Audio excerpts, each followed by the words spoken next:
Okay.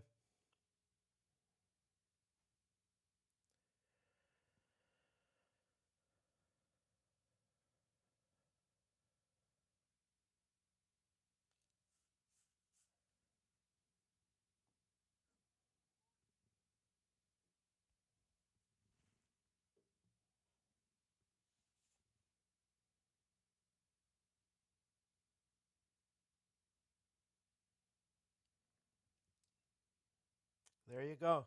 So I take it you can hear my voice and see the slide deck? Okay. All right. Good deal. Well, hey, everybody.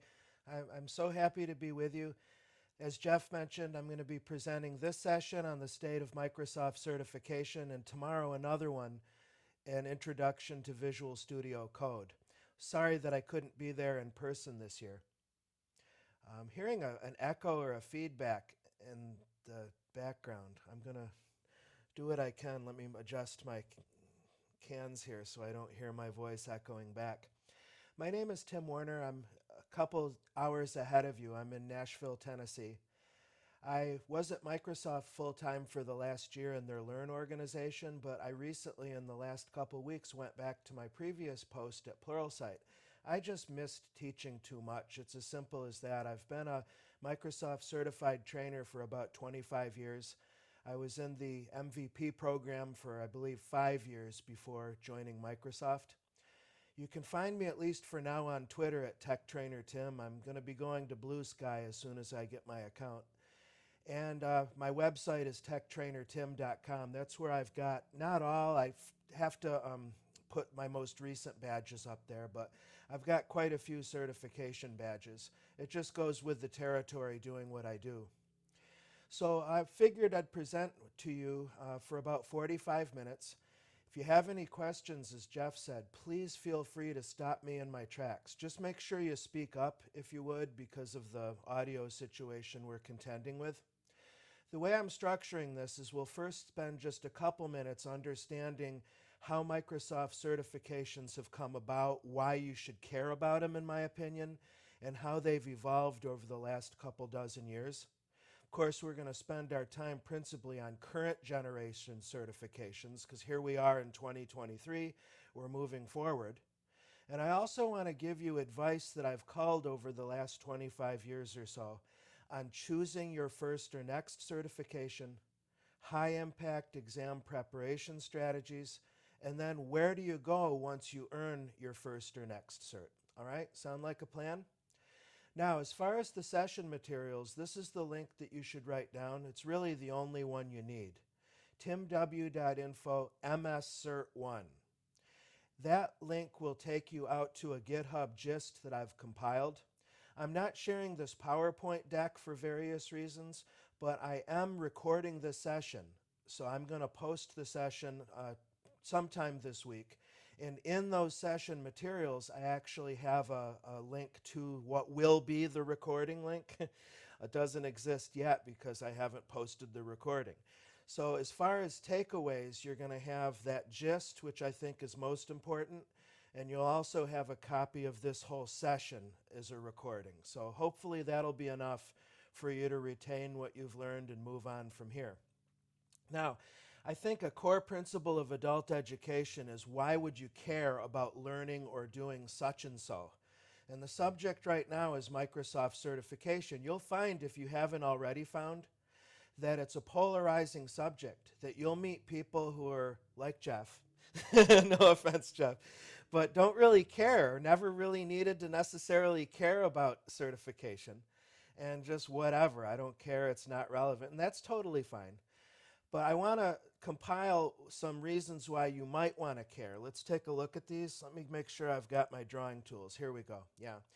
So first of all, I would submit that today, especially given how volatile and difficult the industry is, the IT industry, with workforce reductions and hiring freezes. I mean, Microsoft, for instance, has been on a company-wide hiring freeze for months now. Frankly, just speaking very candidly, it's one of the reasons why I left, because I just couldn't do anything else there. I missed teaching, but everything was so locked up. I was like, okay, I got to follow my heart, you know? So by certifying, you're helping future-proof your career. Why? Because by practicing and studying for certs, it gets you hands-on in the latest and greatest versions of these Microsoft products and technologies. So by definition, you're working from a continuing education standpoint, okay? Another, I didn't complete the word here, but this bullet point is supposed to say, enhance your source credibility. So the idea is you want to be hired on, say, as a freelance PowerShell expert or a freelance cloud solution architect or whatever, and your client may be skeptical of your skills. This isn't everything, because there is the possibility that you could be a so-called paper tiger and that you have a cert but you don't have the skills and experience to back it up. That's certainly a truth, but it's something in your favor at any rate that says you've at least put in the time and effort to earn this certification. Another benefit is accentuating your job candidacy. I always give the example that if it comes down in a job candidacy between you and another otherwise equally qualified candidate, you have a cert and they don't, well, I know who I would probably choose in that scenario. You see what I mean? Now, you may not have a choice, honestly, to get certified. There are many cases in which having one or more Microsoft certifications is a prerequisite. For example, if you go to work for a consultancy that's part of the Microsoft Partner Network, there's a very high likelihood that you'll actually be required to hold one or more certs. Another would be if you're looking to do contract work with the U.S. federal government or state government, and many times there you'll run into a brick wall. You won't even be able to pitch for the job unless you have a certification. So in that case, there's not really much choice involved at all. It's just a case of getting it done. Lastly, and this is fun, if you're fortunate enough to work for a company that'll sponsor your certification, why not? Seriously. At Microsoft, for instance, all full-timers can take certifications for free. So you bet over the last year, I racked up quite a few new certifications. Why not if the company is sponsoring it? You know what I'm saying? Especially because the certifications are portable. They're not going to stay with your employer. So if you move to another place, you're bringing along your entire certification history. Now, the evolution, I just want to cover this very briefly, is that it used to be historically, for most of the last couple dozen years, that Microsoft designed its certifications along product lines, which makes sense.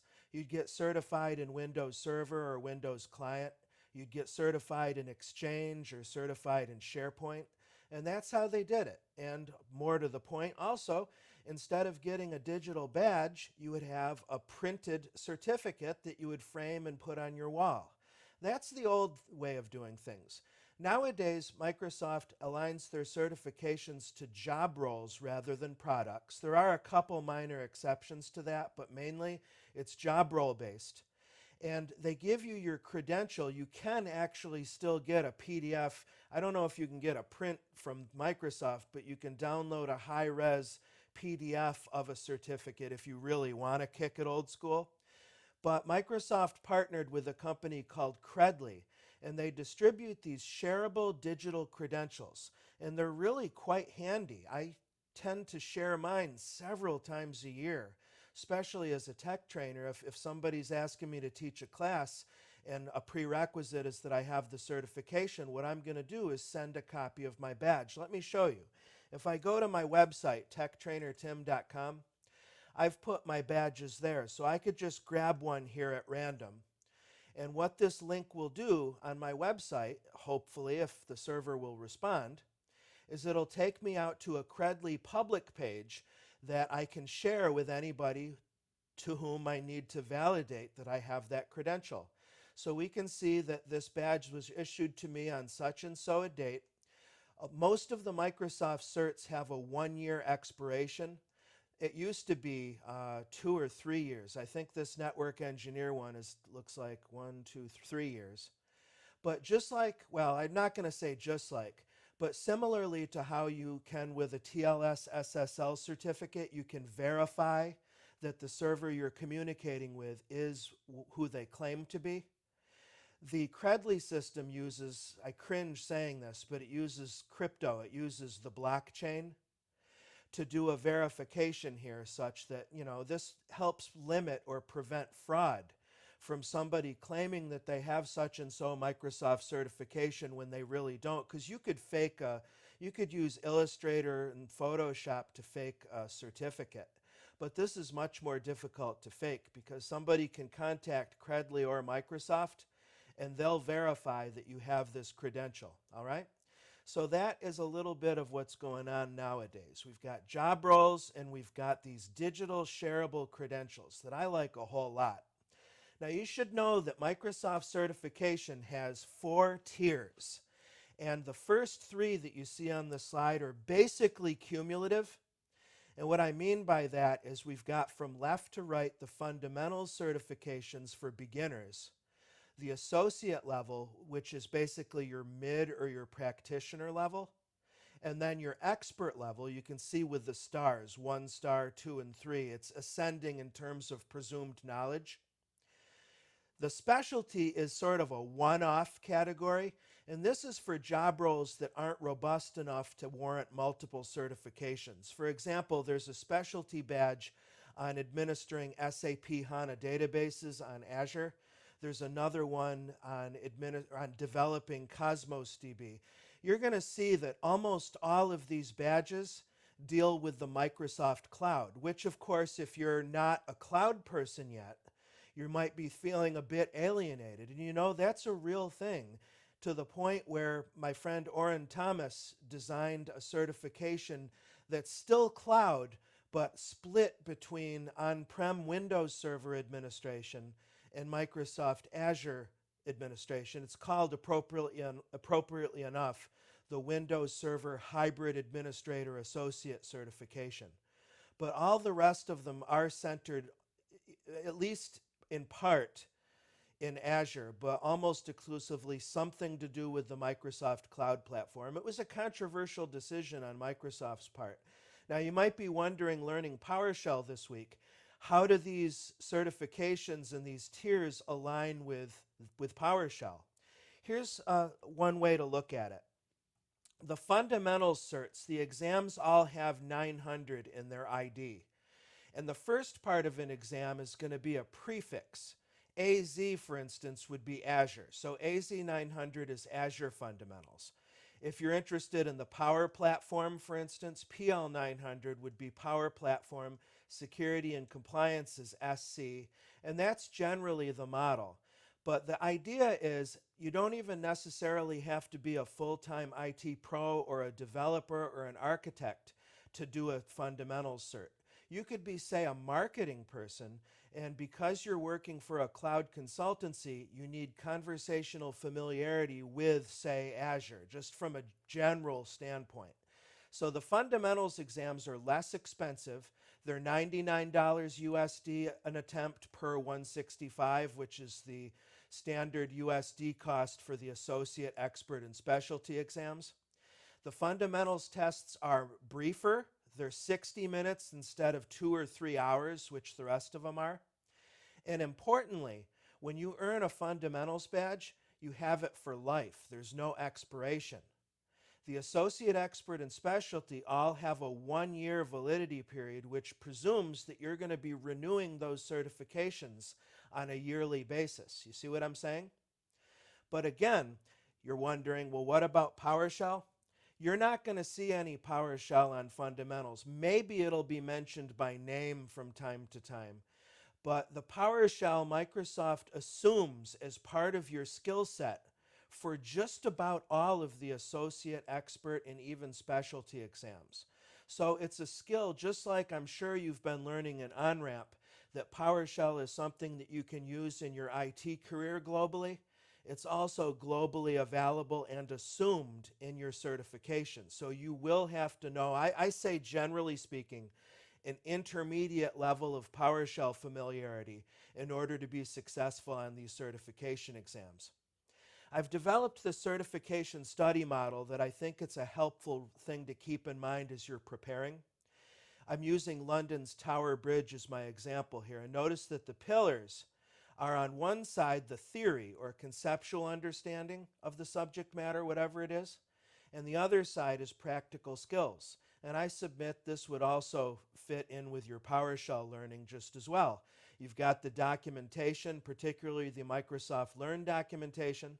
With PowerShell, you've got Jeff's books, of course. On the other hand, we've got our hands-on practice, which is applying the skills. That's a lot easier to do, it seems to me, with PowerShell because you've got it available on your machine, whether it's Windows, Linux, or Mac OS. And then you could use, for instance, Hyper-V or VirtualBox or some virtualization software to create server and client VMs and then just branch out from there. Practice exams is really the secret sauce to being successful on Microsoft certifications. You know, it's one thing to have a head full of theory. It's another to have a keyboard and fingers filled with experience. But don't forget about practice exams. Unfortunately, over the years, I've seen plenty of candidates not pass exams because they went in with lots of experience and knowledge, but they didn't drill with practice exam software, so they felt blindsided on the live exam and felt confused at the different interactive item types that are involved in those exams. And so you don't want to leave that out. Another way that I designed this model, in fact, I'm going to go back to using it as a three-legged stool. I think it's more effective because if you take one of these legs away from the stool, the entire stool is worthless. Similarly, I submit that in Microsoft Certification Exam Study, if you neglect any one of these three elements, it's worthless is kind of harsh, but you get the general idea. I will never, or just about never, forego an opportunity to show off ChatGPT. So I want to include that in my upcoming demo, that you can use ChatGPT to help you study for Microsoft exams. There's some caveats that I'll give you, but generally speaking, it works pretty darn well. Now let me pause. Anybody have any questions, comments, concerns, or curiosities? Shout it right out and I'd be glad to answer.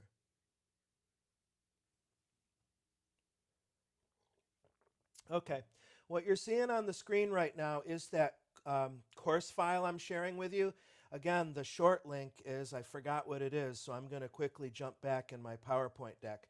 timw.info/mscert1, and I'll give it to you again at the end of the presentation. But that's what you need in order to get to this gist that you're seeing on the screen right now. And let me walk you through it just so you know what's in it. First, my contact info, that's fine. Here's a link to where the video will be posted, but again, I haven't done that yet, obviously. I give you some key links dealing with general Microsoft certification info. In fact, I'm going to bring this Browse All into focus next. But there's some link to the Microsoft Learn blog, which is really your canonical source for learning about what's new and what's changing in Microsoft certification. I would advise you to go out to the blog and follow it with your email. Make sure you're signed in with your Microsoft account and it's a good email. And that way, whenever the team, the Worldwide Learning team at Microsoft posts a blog, you can get notified via email. Let's see, what else do I have in there? I have some Microsoft certification policies and information on cert renewal. That's really good info to have in your shirt pocket. You'll be taking your Microsoft exam online, either in a Pearson VUE testing center, or you can nowadays do it from home or the office. I insist on doing it remotely now. If for no other reason, the Pearson VUE testing center here in Nashville, Tennessee is so outdated and so neglected. I kid you not. The last time I took an exam there, this was a little bit before the pandemic, they were using clunky small, not even large, but clunky small CRT monitors, so I couldn't see everything I needed to most of the time taking these exams, number one. And number two, I looked on the floor, and the dusty machines that they were using to host the software had floppy disk drives. I almost expected to see a turbo button, for Pete's sake. It was ridiculous. But you can take your exam nowadays from the comfort or home or your office, and I'm happy to give you strategies for minimizing any hassle that you might, be concerned about with that. As far as training goes, when it comes to Microsoft certs, assuming that you're going to be doing something with Azure or the Microsoft Cloud, you're going to want to get into a cloud lab environment. So some options for that. It looks like I forgot to add a link here to Microsoft Learn Training, but that's pretty easy to find. You can simply throw that search string at your favorite search engine, and the very first result will be the Microsoft Learn Training Library, so that's not too big of an omission. Full disclosure, I work for Pluralsight full-time, but even when I didn't work for them, I still evangelized them. Any of these vendors here, particularly Pluralsight, A Cloud Guru, Cloud Academy, Code Academy, all have sandbox live environments where you don't have to worry. I mean, I would hope that you wouldn't practice in your business environment, you know. You don't want to practice in production. But, you know, you don't want to run into that very real possibility that if you're not proficient in a cloud solution like Azure, for instance, you don't want to turn something on and forget about turning it off, all that kind of stuff. So what you'll find is nowadays these mainline training providers, you can sign up for a 30-day trial and you can go through these cloud labs where you're using their virtual machines and their environment rather than you spinning up on your own subscription, which is good. And then lastly, I give you some heads up on certification practice exams. Now, in the Microsoft Cert ecosystem, the go-to historically has been MeasureUp. MeasureUp has been Microsoft's official training partner for like as long as I've been in the industry, you know. The thing with them is they're required to stay current with the exam content due to that partnership. And also it's really the most, I would say, the most realistic exam simulation. It really is. In other words, it'll have the different types of items that you'll see on the live exams. Is there a downside to MeasureUp? Well, just the fact that it's premium price. It's a lot more expensive than most of the alternatives, although it looks like right now they're running a 20% off, which is at least helps. And another thing you should know about MeasureUp is that it's a software as a service subscription product. And this $99 or $79.20 is not a forever license. It's a 30-day license. So after 30 days, you lose access to the practice exams. My browser is really not behaving, as you can see. It's kind of stuck. So I might have to quit and restart the browser. So that's some heads up on MeasureUp. It's expensive, but really I think it's the best going now. Very recently, over the last few weeks, Microsoft itself has been publishing full-length assessment exams to the point where I would imagine MeasureUp is getting pretty nervous, if they're not already, that Microsoft might cancel that partnership. I'm not disclosing any non-disclosure agreement or NDA info. I would never do that. I think it just stands to reason. And again, if I can get my dadgum browser back going, I would be happy to show you where you can get those Microsoft free assessments. Yikes. Let me close out of some tabs here. There we go. Yeah, and I included in the exercise file here under Microsoft Assessments. Now, they're slowly rolling these out. They're totally free. And it looks like they're available for the most common and popular exams, like probably AZ900, Azure Fundamentals, across them all is the most popular. And notice that there is, in fact, a free practice exam. Each of them has 50 questions. They're not randomized, so it doesn't give you the ability to, you know, randomize the questions, randomize the choices. You do get that with MeasureUp, but it's a lot better than nothing. And they're really well-written questions. I've been studying them quite a bit lately. I mean, they're coming from the vendor, so that says something. All right? Now, what about the very practical question? How do you choose what your first or next Microsoft certification is, and how might you go about actually using some of these training tools? Well, in the course, the gist that I've shared with you, there is a link in there to browse all certifications. So let's go out there. It's a pretty overwhelming page at first because it's going to show you nearly 200 results. But let me give you some really practical advice on filtering this to make it easier to understand. First thing we'll do is we'll come down under types, and instead of showing individual exams, let's just look at certifications, all right?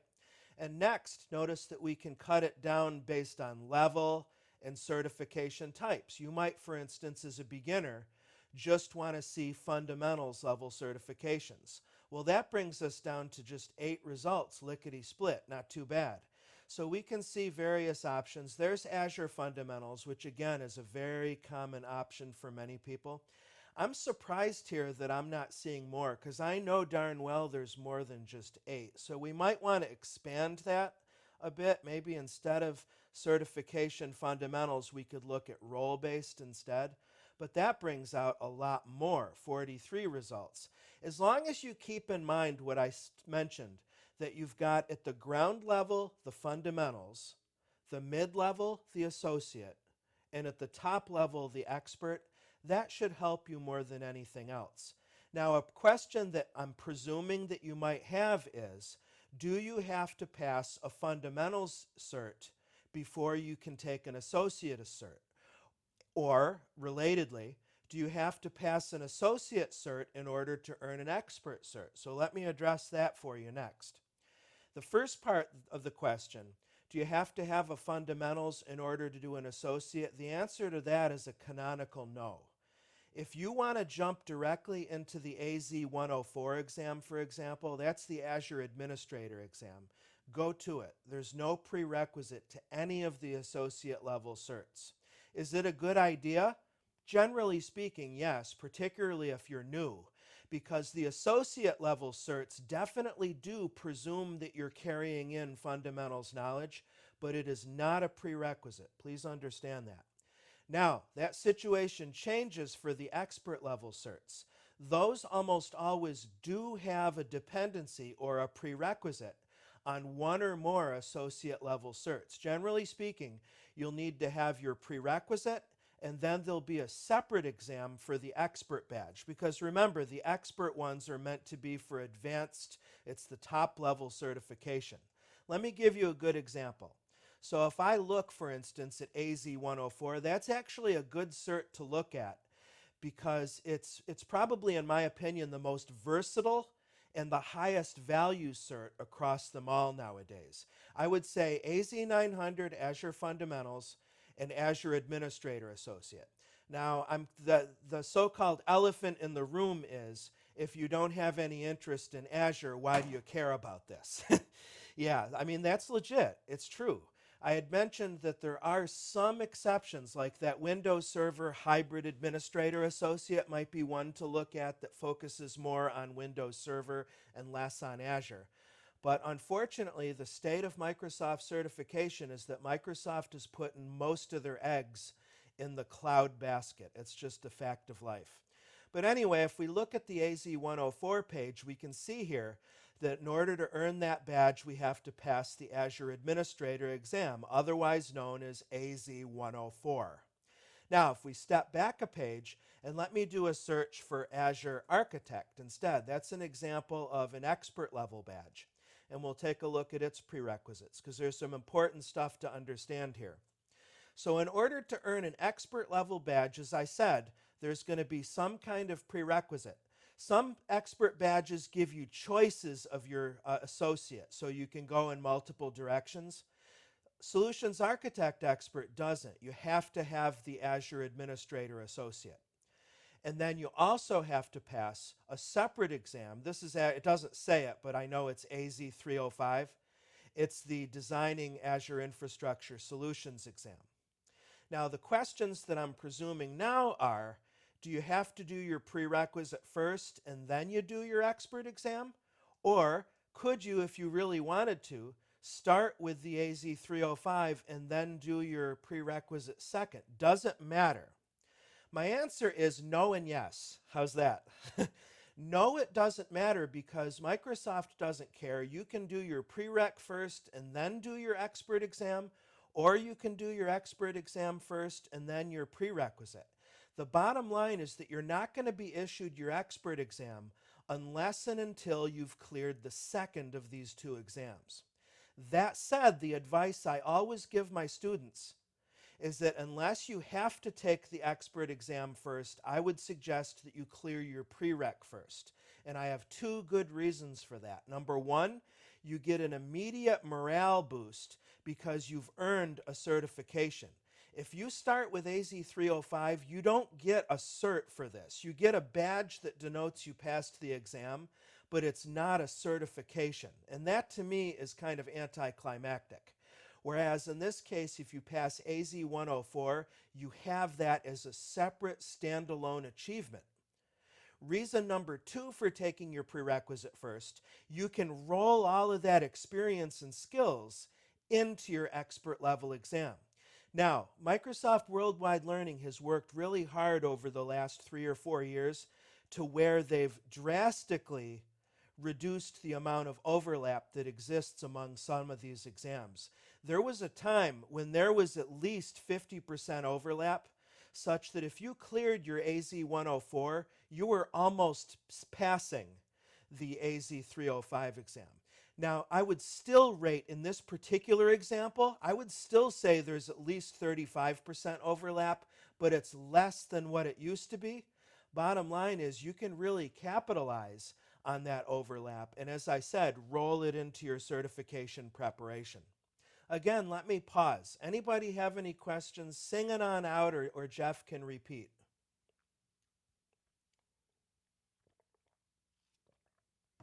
Okay, all right.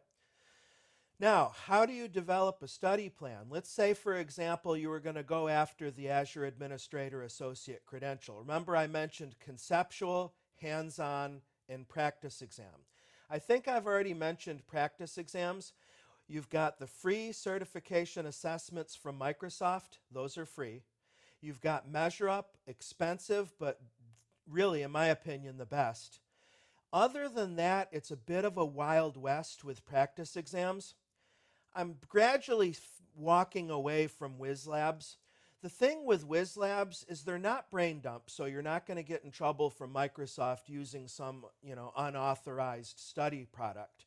But the issue I have with them is that historically they trip over themselves trying to put out as much product as possible, and they almost ignore quality control. So you could find that you can get several hundred practice questions for a given Microsoft certification for a dirt cheap price. I mean, under $20 USD is typically what they're charging.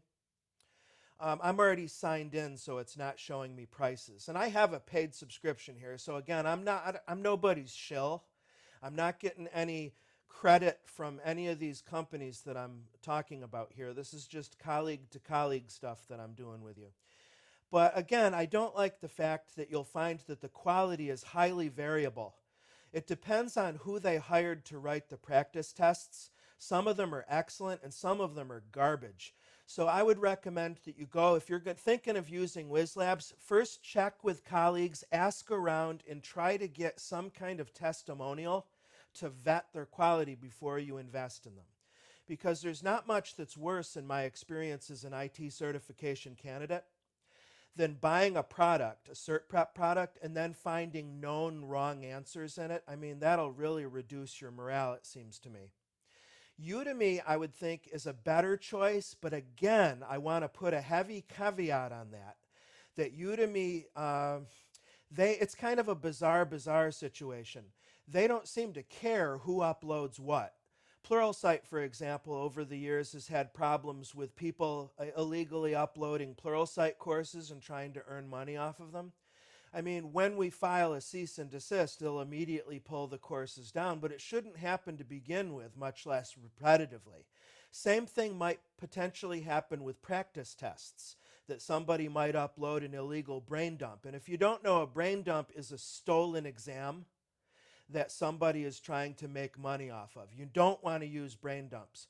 If Microsoft Learning learns that you were using a brain dump, they will decertify you. And I've seen it happen, and that can be absolutely devastating to your career, because if you have a job offer that's contingent on certification and you can't get certified because Microsoft's permanently barred you, that's a huge problem, isn't it? So again, if you're thinking of using Udemy, I would look at the reviews and practice tests that you find, and more importantly, look for a personal recommendation from another human being first, just to verify it, all right? Okay, so that's practice tests.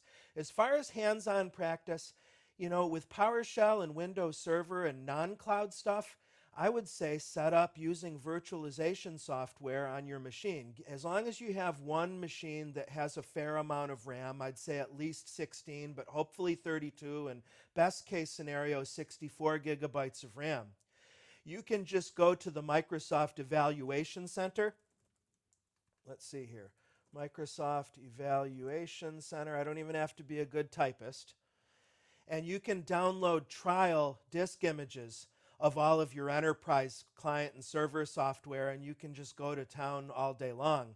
As far as cloud computing stuff, and specifically Azure stuff, what you can do is, this is a good tip I'm about to give you, so listen up. When you go to the exam page for one of the cert that you're studying for, let's say that you're going to study for AZ-104, the Azure Administrator, you'll want to bookmark this page because it contains everything you really need to know about the exam. If I scroll down it, for instance, you can see a link to the study guide that shows you line item by line item the content that's on the exam. If you scroll a little further, there's the exam scheduler, which connects you over to Pearson VUE, where you'll actually book your exam. And then you'll see skills measured. This is just a top-line summary of the exam content. And importantly, the last revision date or next revision date of the exam. But then as far as the hands-on stuff, this is the secret sauce down at the bottom of the page. Under 2 ways to prepare self-paced.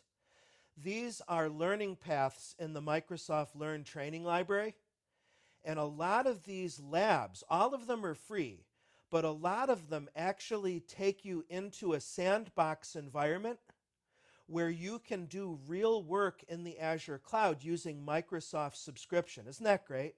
They're very generous about the subscription use. You don't want to abuse it because, again, you don't want to get prevented or banned from using their sandbox environment. They have had some problems in past years about people breaching the sandbox. And guess what? I'll give you 3 guesses about what somebody might want to do if they breach Microsoft's Azure Lab Sandbox. What do you think that bad actor or those bad actors were attempting to do? Hint, it wasn't study for certification exams. Anybody? Exactly. Well done. Of course, they're going to try to mine cryptocurrency. That's exactly right, yes. So this is the top line suggestion I have for hands-on training. For instance, I always, when I teach this stuff, I'll look up a particular lab that I know has a sandbox. There's an exercise called Create a Windows VM. I probably can find it pretty quickly here. Exercise, connect, exercise, create. Yeah, so in order to activate these sandboxes, you have to be signed into MS Learn with your Microsoft account. And here's an important pro tip I have for you. Make sure that the Microsoft account that you use to sign into MS Learn training is the same Microsoft account that you use to book your exams. The reason for that is that you're going to do all of your certification profile maintenance here at Microsoft Learn. Moreover, when it comes time to renew your certifications, you'll be taking your online renewals here as well. So let me actually quickly sign out. I'm signed in with an Azure Active Directory account, and I want to sign in with my personal account, my Microsoft account, because that's where my Microsoft certification profile is linked. Come on now, browser. This is really getting on my last nerves here, to the point where I'm tempted to just dump my virtual machine, fire up another browser. That's actually what I'm going to do. And I'm going to do a search for learn.microsoft.com/training. I'm going to want to fix that. I'm not typing well at all today, am I? There we go. And let's see here. Am I signed in? No, I'm not, but hopefully my hardware computer is going to let me go. Let me sign in with my MSA, my Microsoft personal account. And here we go. So the way you get to your certification profile is that you open your user menu here and you go to is it profile or settings? It's one or the other. Looks like it's under profile. So you open up your user menu, you go to profile, and then you go to certifications. This is going to be your current and future home. In fact, we can see here that I better get moving or I'm going to lose a couple of my badges. Remember I mentioned that the fundamentals badges last forever. They have a lifetime validity, but the other ones all have a 1-year expiration.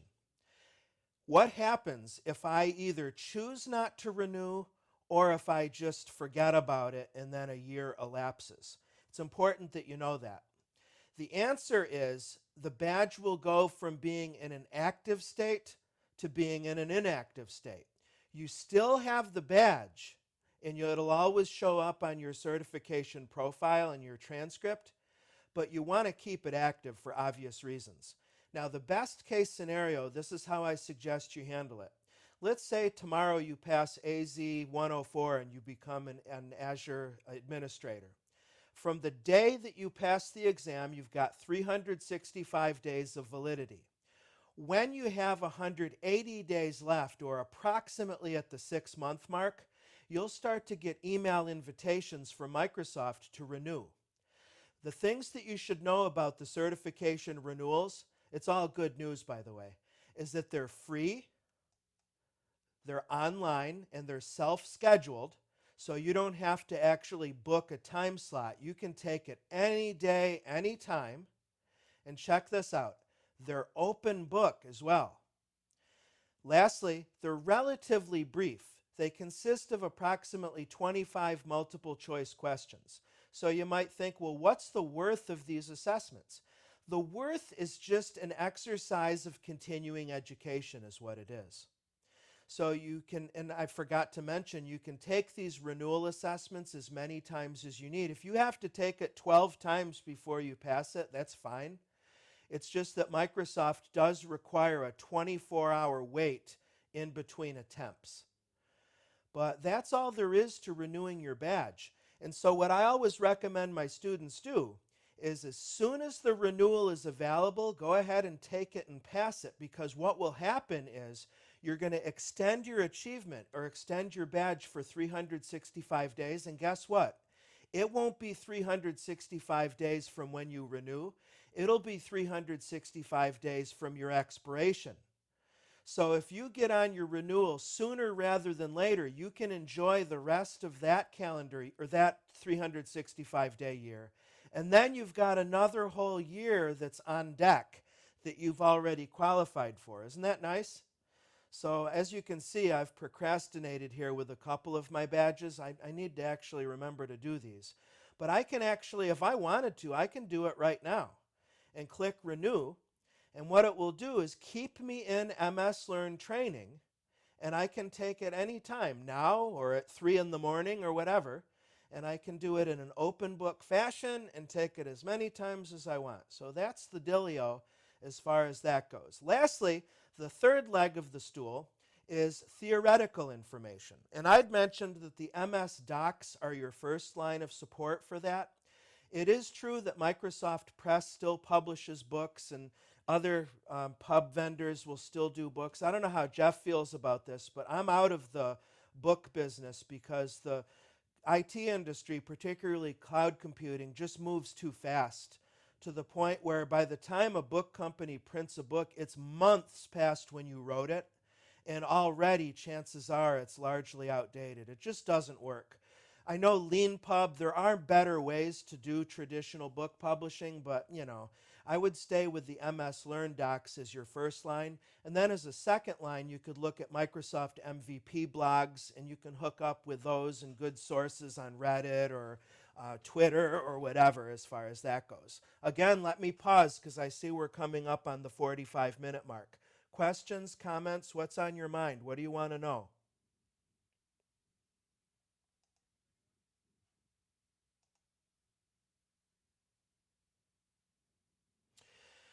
For a systems administrator, I would recommend one or both of the following 2 certs. One would be the Windows Server Hybrid Administrator Associate badge that I mentioned before. This one is a bit different in as much as it's an associate level badge, but it does require 2 exams, unfortunately. Oren just couldn't help himself when he designed the skill set. I said to him, I said, why did you break convention here? and he just, that's what he felt, whatever. So yeah, you've got to do both of these exams to earn that. But that would be one that's aligned directly to the Windows Server Systems Admin. The other one would be the AZ-104 that we looked at, the Azure Administrator Associate, because that one involves quite a bit of sysadmin type work where you're working with Windows Server, but it's going to be entirely within an Azure Cloud Computing context. Lastly, you might want to go back to that Browse All page that I showed you and look up some of the MS exams. So MS 900 would be the fundamentals exam in that category. And those ones, although it says Microsoft 365 fundamentals, there's a lot in there on client management. In other words, endpoint management, where you're looking at operating system deployment and mobile device management for Windows 10 and Windows 11 desktops. I guess one more cert that just popped into my head. It's one of the specialty certs. It's actually the most recent one that I earned myself, is for Azure Virtual Desktop, which is the Microsoft cloud flavor of what we know in Windows Server as remote desktop services, you know. This is a pretty good cert, and this has you working a lot with virtual machines and operating system deployment and hybrid cloud with local Active Directory and so on. So I hope that answers your question. Another question?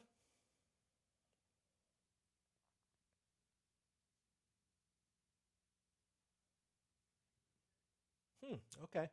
Well, let me come out of my presenter view and sweep up the shavings here. Um, I didn't get a chance to use ChatGPT, but let me just spend a minute showing you this. If you don't know, it's all over the news. I'd be interested to know if it's been discussed much at Summit this year. But if you go to chat.openai.com, you can use this service for free. You don't have to pay for it, although I do. And you can have it give you practice questions. Watch this.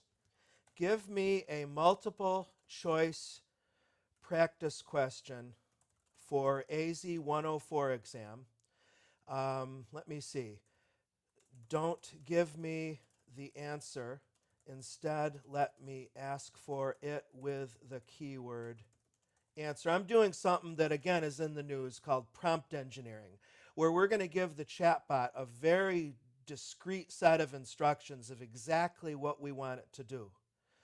The subject matter for the first question should be VM deployment. In your answer, explain why the correct answer is correct and why the incorrect choices are incorrect. Do not use choose all that apply. Okay. So this, again, is a potentially free way that you can study for your certifications. Now, in this example, I'm instructing ChatGPT to generate certification practice questions. And I can now say, answer, and it'll give me the correct answer, and it'll explain, and we can just go on from there. You see what I mean? So you might get stuck on this for some reason, and you might have further questions. Like you might think, you know something, yeah, this is helping me. I'm learning about VM deployment. But what if I want to know more about, say, tell me more about Azure VM extensions? So you can just start communicating with the chatbot and let it teach you. And it does a pretty good job with PowerShell. I've actually been having it write a lot of PowerShell for me lately. I've been doing making cloud labs for Pluralsight, and it's been saving me a lot of work. I'll say something like, generate a PowerShell script to install IIS, enable Windows integrated auth, and populate the content directory with a sample HTML page. You know, stuff like this. And you just want to be as discreet as possible and tell ChatGPT exactly what you need from it. You want to be careful. Sometimes it'll give you code that most of it I find works just fine as is. But from time to time it'll break, and it might reference a parameter that's been changed because, you know, ChatGPT has a limit to what it knows. It's a long story that we don't need to get into.